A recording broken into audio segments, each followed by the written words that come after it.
Nasıl horluyor? Aman Allah'ım ya. Abi derdine ne oldu? Tüh. Abi bir horluyorsun uyutmadın. Ya git başımdan. Git başımdan diyor. Bu abi kilolu olduğu için horluyordu. Siz de horluyorsanız tedavisi şu. Yani şu şekilde yaparsanız horlamanız daha azalır. Uyku pozisyonunuzu değiştirin. Uyku düzeninizi oluşturun.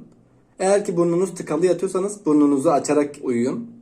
Onun haricinde sağlıklı beslenin ve bol su tüketin. Bu şekilde horlamanız belki birazcık azalır. Daha fazla video için takip etmeyi unutmayın. Görüşmek üzere.